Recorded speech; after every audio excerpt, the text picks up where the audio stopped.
চার মাস সম্মানিত একটি মাস হলো মুহররম। মুহররম মাস বছরের পহেলা মাস। মুহররম মাস সম্মানিত মাসের একটি মাস। সব মাসগুলো আল্লাহর মাস। বিশেষভাবে হাদিসের মাঝে মুহররম মাসকে আল্লাহর মাস বলা হয়েছে। আফদালুস সিয়াম বাদা রমাদান শাহরুল্লাহিল মুহররম ওয়া আফদালুস সিয়াম ওয়া আফজালুস সালাতি বাদাল ফরিদা সালাতুল লাইল। রমাদানের রোজার পরে শ্রেষ্ঠ রোজার মাস মুহররম মাস। মুহররম মাস সম্মানিত মাস। মুহররম মাস আল্লাহর মাস। এই মাসে সম্মান করতে হবে। এই মাসের সম্মানার্থে গুনাহ ছাড়তে হবে। এই মাসে তাওবা কবুল করার মাস। অনেক নবীর উম্মতের তাওবা আল্লাহ কবুল করেছেন। আমরাও যদি খাঁটি দিলে তাওবা করতে পারি আল্লাহ কবুল করবেন ইনশাআল্লাহ। ফরজ নামাজের পরে নবীজি বলেন সবচাইতে শ্রেষ্ঠ নামাজ আল্লাহর কাছে তাহাজ্জুদের নামাজ। ফুটবল খেলা দেখতে দেখতে রাত জাগরণ করি, তাহাজ্জুদের সময় পার করি। চাইলে তাহাজ্জুদের নামাজ পড়তে পারি। রাতের বেলায় ঘুম আসে না, চাইলে ওযু করে তাহাজ্জুদের নামাজ পড়তে পারি। সুযোগ আছে না? নাই? বহু সময় আছে। ঘুম আসে না, ডাক্তারের কাছে গিয়ে ওষুধ খাই। শুয়ে শুয়ে দুরূদ শরীফ পড়েন, ঘুম চলে আসবে। লা হাওলা ওয়ালা কুওয়াতা ইল্লা বিল্লাহ পড়তে থাকেন, ঘুম শয়তানে আপনার খেদমত করে ঘুম পাড়ায়া দিবে। রমাদান মাসের পরে শ্রেষ্ঠ রোজা রাখার শ্রেষ্ঠ মাস মুহররম মাস। রমাদানের পরে সবচাইতে রোজা রাখার শ্রেষ্ঠ মাস মুহররম মাস। তবে এই মাসের মাঝে সারা মাসেই রোজা রাখার মাস। আল্লাহর নবী সাহাবায়ে কেরামদেরকে রোজা রাখার জন্য উৎসাহ দিতেন। হাদিস শরীফে আছে বিশেষভাবে আশুরার রোজা। কুরাইশ জাহিলি যুগে আশুরার রোজা রাখত। ইহুদিরাও আশুরার রোজা রাখত। আল্লাহর নবী বলেন আশুরার রোজা রাখো। সাহাবায়ে কেরাম বলেন ইহুদিরাও তো এই দিনে রোজা রাখে। নবীজি বলেন না, তাদের সাথে মুখালাফত করো, বিরোধিতা করো। খালিফু ফিহিল ইয়াহুদ সুমু আশুরা। আশুরার রোজা রাখো। খালিফু ফিহিল ইয়াহুদ, ইহুদিদের বিরোধিতা করো। সুমু ইয়াওমান ক্বাবলাহু আও ইয়াওমান বাদা। একদিন আগে একটা মিলাও, নাইলে একদিন পরে একটা মিলাও। 9 তারিখ 10 তারিখ অথবা 10 তারিখ 11 তারিখ 2025 6 জুলাই 10ই মুহররম 2025 6 জুলাই 10ই মুহররম। 5-6 রোজা রাখেন অথবা 6-7 রোজা রাখেন। রমাদানের রোজা রাখা, রোজা ফরজ হওয়ার আগে এই রোজা খুব গুরুত্বের সাথে রাখতেন। যখন রমাদানের রোজা ফরজ করা হলো, নবীজি বললেন মান শাআ ফালিয়াসুম, যার মন চায় সে যেন রোজা রাখে। যার মন চায় সে যেন রোজা রাখে। আর যে চায় না রাখলেও কোনো গুনাহ নাই। মুহররম মাসের পহেলা আমল রোজা রাখা। বিশেষ আমল আশুরার রোজা। আশুরার সাথে মিলায়া 2টা রোজা রাখা। আশুরার রোজা মুসলিম শরীফের হাদিস সিয়ামু ইয়াউমি আশুরা আহতাসিবু আলাল্লাহি আন ইউকাফিরাস সানাতাল্লাতী ক্বাবলা। আশুরার রোজা, আল্লাহর কোনো বান্দা যদি আশুরার রোজা রাখে, আল্লাহ তাআলা তার পিছনের 1 বছরের সকল সগীরা গুনাহ মাফ করে দিবেন। পিছনের 1 বছরের সকল গুনাহ আল্লাহ মাফ করে দিবেন। এটা তওবার মাস। মূসা আলাইহিস সালাম দোয়া করেছেন, আল্লাহ কবুল করেছেন মুহররম মাসে। হারুন আলাইহিস সালাম দোয়া করেছেন, আল্লাহ কবুল করেছেন মুহররম মাসে। ফেরাউনি জালেম সম্প্রদায় থেকে আল্লাহ বনি ইসরাইলকে মুক্ত করেছেন এই মুহররম মাসে, 10ই মুহররম। এই জন্য জালেম থেকে মুক্তির মাস মুহররম মাস।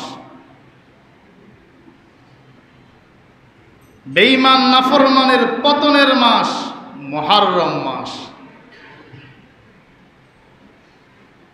আল্লাহ পাক তৎকালীন জামানায় যেমন ফেরাউনের মতো জালেমকে পতন ঘটিয়ে ঈমানওয়ালাদেরকে বিজয়ী দান করেছেন, আল্লাহ যেন এই মুহররম মাসে ইসরায়েলের মতো খুনি সন্ত্রাসীদের পতন ঘটিয়ে মুসলমানদেরকে বিজয়ী দান করেন। জোরে বলেন আমিন।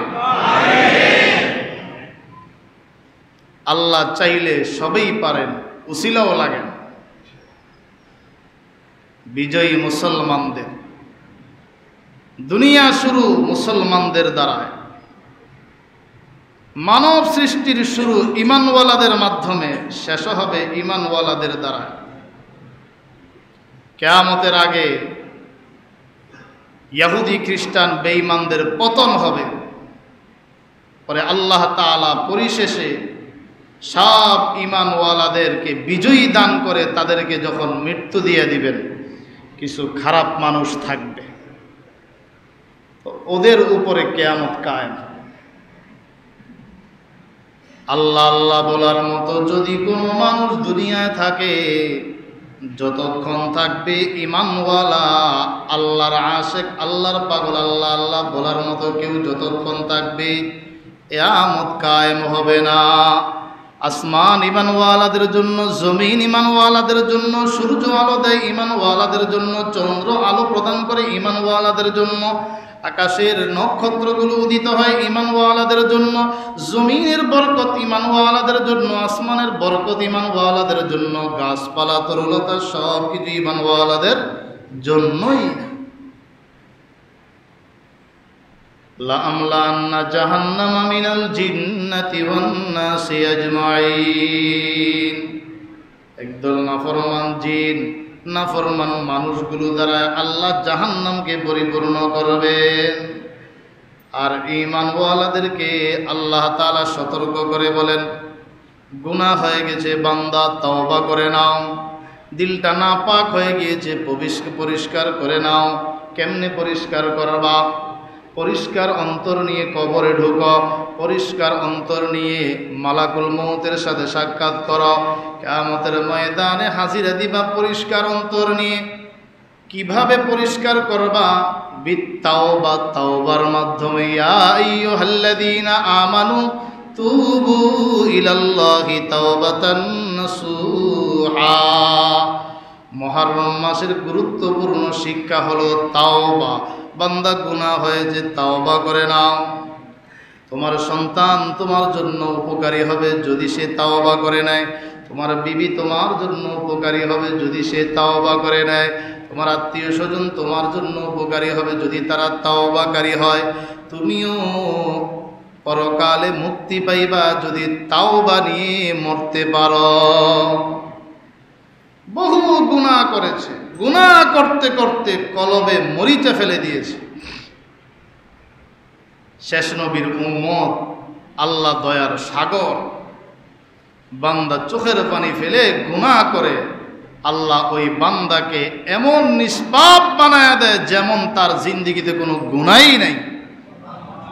তাওবা করবে, সুদখোর যদি তাওবা করে, আল্লাহ নিষ্পাপ বানায়া তাকে কিয়ামতের ময়দানে উঠাবেন।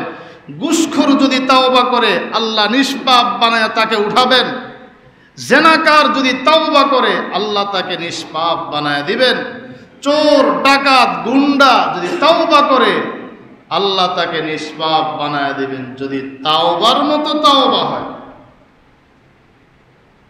ইয়া আইয়ুহাল্লাযীনা আমানু তুবু ইলাল্লাহ তাওবাতান নাসুহা। এজন্য তাওবার জন্য কিছু শর্ত আছে। শর্ত অনুযায়ী তাওবা শতকরা 90% মানুষ করে না। যারা তাওবা করে শতকরা 90% মানুষ তাওবার নিয়ম অনুযায়ী করে না।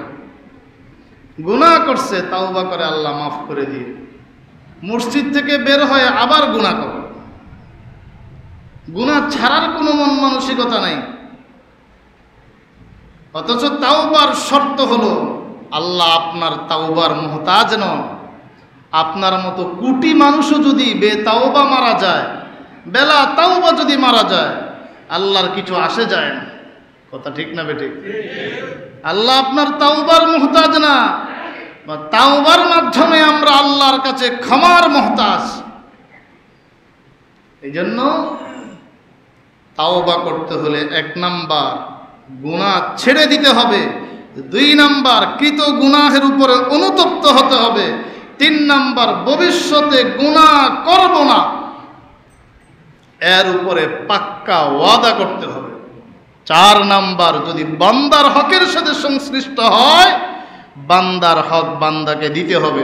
ভাইয়ের হক মেরে তাওবা করবেন, কাজ হবে না। বোনের হক মেরে তাওবা করবেন, কাজ হবে না।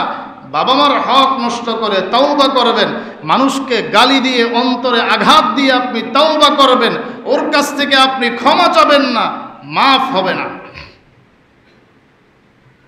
তাওবা তানজিহুল কলব, তানজিহুদ যামব আনিল কলব, কলব থেকে গুনাহকে পবিত্র করা, গুনাহকে দূর করা, অন্তরে যেন কোনো গুনাহ না থাকে।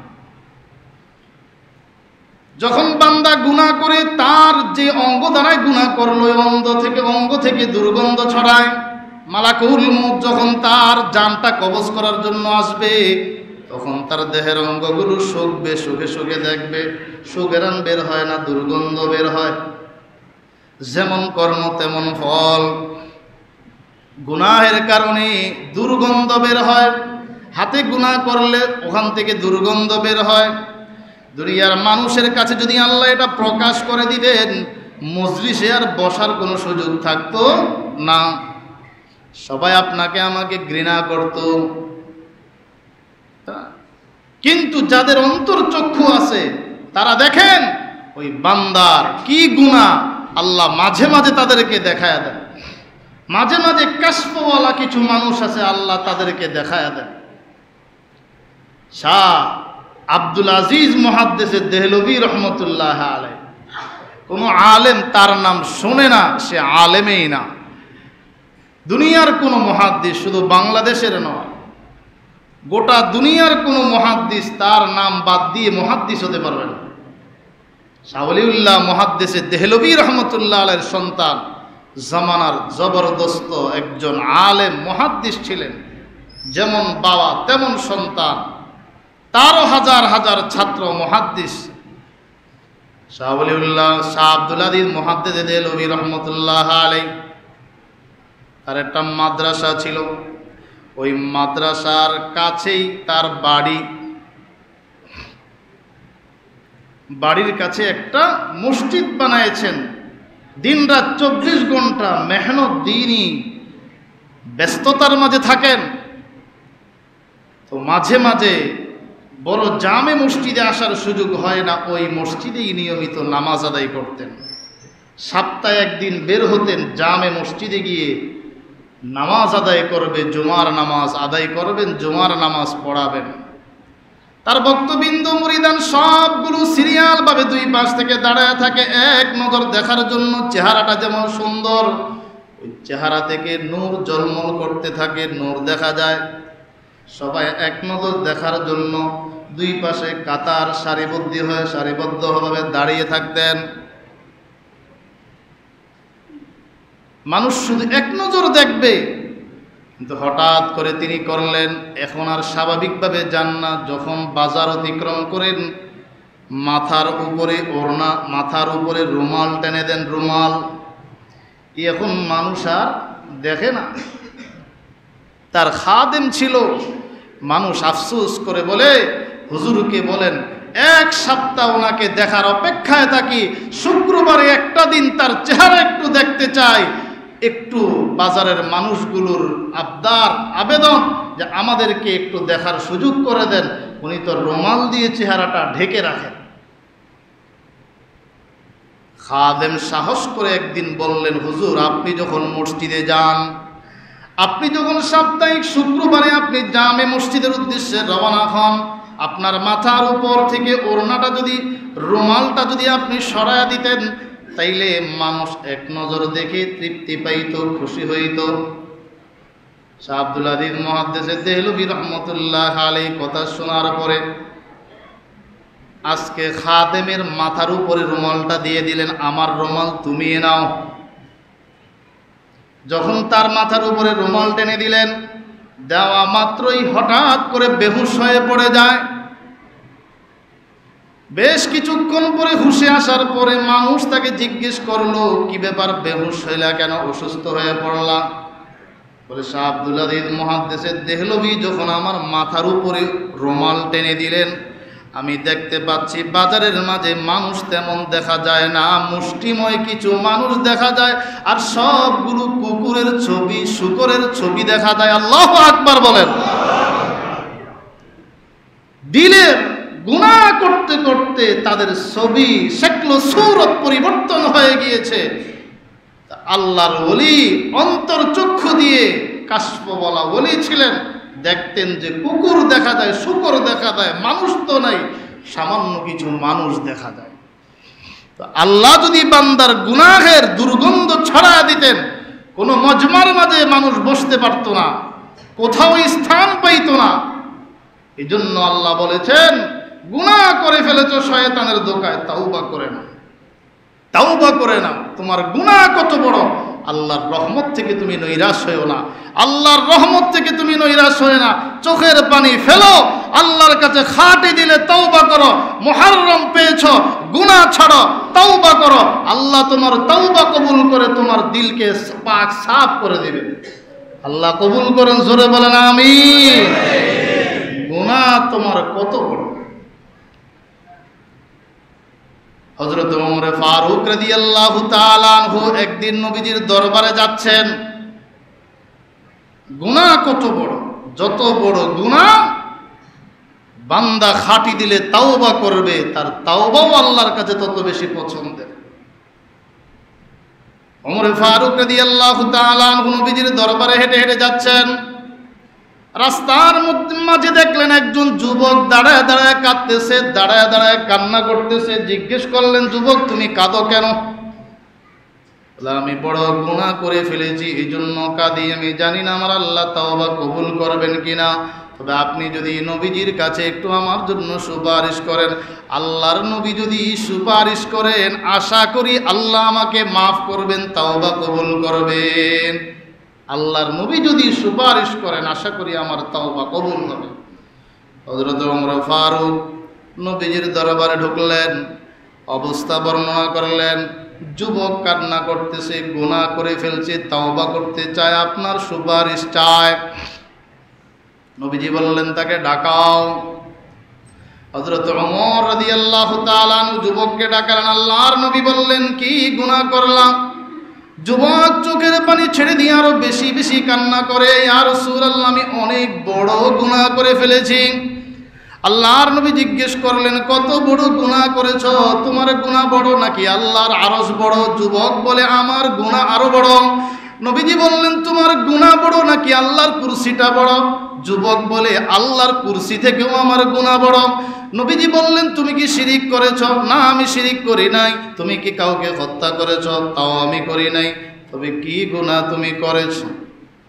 যুবক বলেন, আমি গুনাহ করেছি, আমি কাপড় চুরি করতাম, কাপড়ের কাপড় চুরি করতাম, মানুষকে কাপড়ের কাপড় পেঁচায় কবরে রাখলে রাতের বেলায় কবর খনন করে কাপড়ের কাপড় নিয়ে যাইতাম, বিক্রি করতাম। এটা আমার ছিল ইনকাম সোর্স, এটা ছিল আমার ব্যবসা। কয়েক বছর যাবত আমি এভাবেই চলছে। গত কয়েকদিন আগে আনসারি একজন যুবতী মেয়েকে কবরে রাখা হলো। আমি তার কাপনের কাপড় চুরি করার জন্য কবরে ঢুকলাম।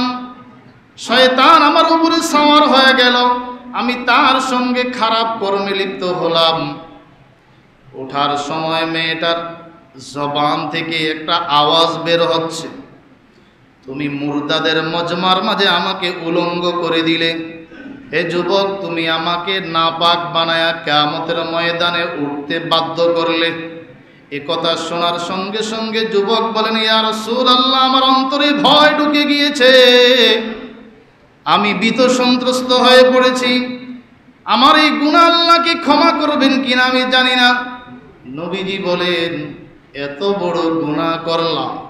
যেই মাত্র নবীর জবান থেকে বললেন বড় গুনাহ, লোকটা যুবক দ্রুত বের হয়ে গেল। নবীজির জবান থেকে যদি আরো কোনো শব্দ বের হয়ে যায় তবে আমার জীবনটা ধ্বংস হয়ে যাবে। জঙ্গলে চলে গেল, পাহাড়ি অঞ্চলে গিয়ে ঘোরাফেরা করছেন আর চোখের পানি ছেড়ে দিয়ে কাঁদতেছেন। নামাজ পড়ে সেজদার মাঝে গিয়ে কাঁদেন, মুনাজাত ধরে কাঁদেন। ও গো আল্লাহ, নবীও বলেছেন আমি নাকি বড় গুনাহ করেছি। নবীজিও বলেছেন আমি নাকি বড় গুনাহ করেছি।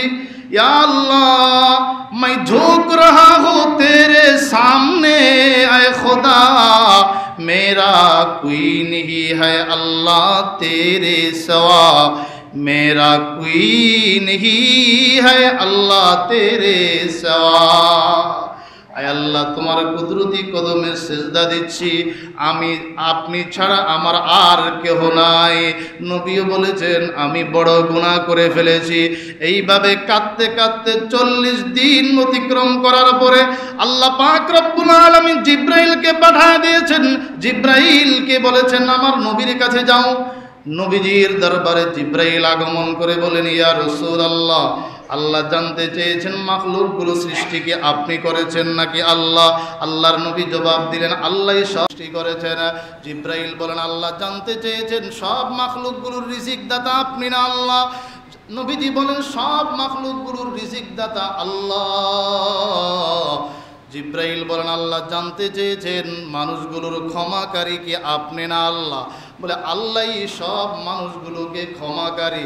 বলে আল্লাহ সুসংবাদ পাঠাইছেন আপনি যেই বান্দাকে, যেই উম্মতকে গুনাহের কথা বলে, বড় গুনাহের কথা বলার কারণে যেই উম্মত আপনার দরবার ছেড়ে দিয়ে জঙ্গলে গিয়ে চোখের পানি ছেড়ে দিয়ে তাওবা করেছে, 40 দিন পর্যন্ত তাওবা করেছে, 40 দিন পর্যন্ত রবকে ডেকেছে, মাই झुक रहा हो तेरे सामने ऐ खुदा, मेरा कोई नहीं है अल्लाह तेरे सिवा, मेरा कोई नहीं है अल्लाह तेरे सिवा। জিব্রাইল বলেন আপনি আল্লাহর ওই বান্দাকে সুসংবাদ জানায় দেন আল্লাহ তার জিন্দেগীর সব গুনাহ আল্লাহ মাফ করে দিয়েছেন। সুবহানাল্লাহ। আরো জোরে পড়েন সুবহানাল্লাহ। গুনাহ বড়, কত বড়, তবে সময় থাকতে তাওবা। চক্ষু বন্ধ হয়ে যাবে, শ্বাস বন্ধ হয়ে যাবে, তখন আর তাওবা করলে কোনো লাভ হবে না। মুহররম মাস রোজা রাখার মাস, মুহররম মাস আশুরার রোজা রাখার মাস, মুহররম মাস গুনাহ ছেড়ে দেওয়ার মাস, মুহররম মাস খাঁটি দিলে আল্লাহর কাছে তাওবা করার মাস। এগুলো হলো করণীয় বিষয়। আর বর্জনীয় বিষয়, মুহররমকে কেন্দ্র করে যে কুসংস্কার, তাজিয়া মিছিল, মাতম করা, হায় হুসাইন হায় হুসাইন বলে চিৎকার করা, বিভিন্ন অপসংস্কৃতির সাথে জড়িত থাকা, এগুলো সম্পূর্ণ হারাম। হযরত হুসাইন রাদিয়াল্লাহু তাআলা আনহুর শাহাদাতে আমরা মর্মাহত। হযরত ওসমান গনিকে জবাই করে দেওয়া হয়েছে, কোরআন তেলাওয়াত করতেছিলেন। আমরা তাদের শাহাদাতে মর্মাহত, শোকাহত। কিন্তু বার্ষিকী পালন করে যে সমস্ত গুনাহের কাজ করা হয় এগুলো ইসলাম সমর্থন করে। আল্লাহ আমাদের সবাইকে বুঝার আমল করার তৌফিক দান করেন, সকল বলি আমিন। নেক আমল করার মাস, রোজা রাখার মাস, মুহররম মাস, আজকে 1 তারিখ, আবার শুক্রবার, মর্যাদাপূর্ণ মাস, আল্লাহর মাস। আবার এই মাসের 1ম তারিখ বৎসরের 1 শুক্রবার। 12 মাসের মাঝে একটা মাসকে বলা হয়েছে আল্লাহর মাস। এটা আল্লাহর মাস, তাহলে আল্লাহর নামের ইজ্জত যে রক্ষা করবে, আল্লাহর নামকে যে সম্মান করবে, তো আল্লাহ তাকে বড় বানায়া দিবেন, আল্লাহ তাকে সম্মান দান করবেন। আল্লাহ সবাইকে কবুল করুক, জোরে বলেন আমিন। বলুন মুহররম মাস কার মাস? আল্লাহর নাম আরো জোরে আওয়াজ করে বলেন কার মাস? ওই আল্লাহর মাসের এই শব্দের দিকে তাকায়া আল্লাহর ঘরের জন্য বৎসরের 1 মাস, মর্যাদাপূর্ণ মাস, হারাম মাসের অন্যতম, আল্লাহর মাস, সম্মানিত মাসের মুক্ত হস্তে দান করুন। বিশেষ কিছু ভাইয়েরা 1000, 2000 করে আল্লাহর নামের ইজ্জত রক্ষার্থে, আল্লাহর নামের সম্মানার্থে আমরা 500, 1000 সামর্থ্য অনুযায়ী দান করি। ইনশাআল্লাহ আল্লাহ আপনাকে বড় বানায়া দিবেন, আল্লাহ আপনাকে ইজ্জতওয়ালা জিন্দেগি দান করবেন, আল্লাহ আপনার ব্যবসায় বরকত দান করবেন। যদি কোনো ভাই থাকি 2-4 জন জুমার নামাজ আদায় করার জন্য এই শ্রেষ্ঠ জায়গায় আসার বসার তৌফিক দান করেছেন, শুকর আদায় করি, পড়ি আলহামদুলিল্লাহ।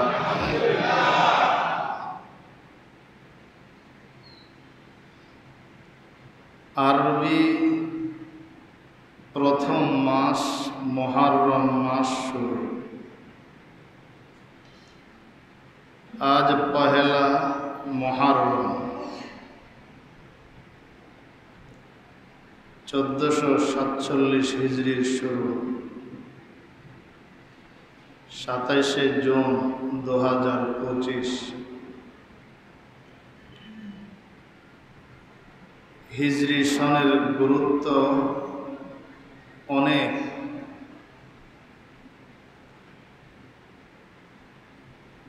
এজন্য হিজরি সনের সম্পর্ক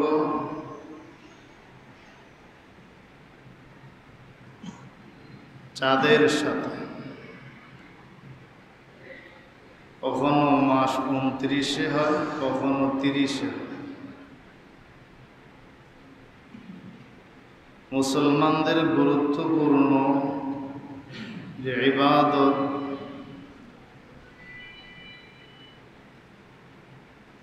রোজা, কোরবানি, হজ সহ সমস্ত গুরুত্বপূর্ণ আমল হিজরি সনের সাথে সম্পর্ক, আরবি মাসের সাথে সম্পর্ক।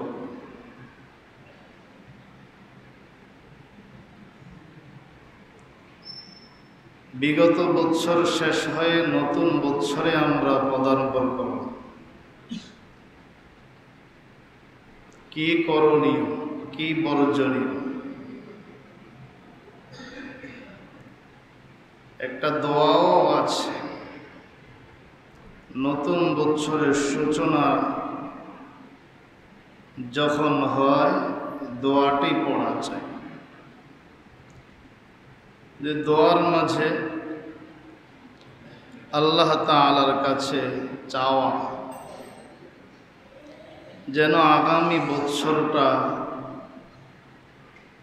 ঈমানের সাথে, সালামতের সাথে, ইসলামের সাথে কাটে। শয়তানের কুমন্ত্রণা থেকে যেন আল্লাহ রক্ষা করে। পুরাটা সময় যেন আল্লাহর রেজামন্দি, আল্লাহর সন্তুষ্টির সাথে অতিবাহিত। সেজন্য দোয়া শিক্ষা দিয়েছেন। চাইলে পড়তে পারি আল্লাহুম্মা, সবাই পড়ি আল্লাহুম্মা আদখিলহু আলাইনা বিল আমনি ওয়াল ঈমান ওয়াস সালামাতি ওয়াল ইসলাম وجوار من الشيطان ورضوان من الله হে আল্লাহ, আপনি এই বৎসরের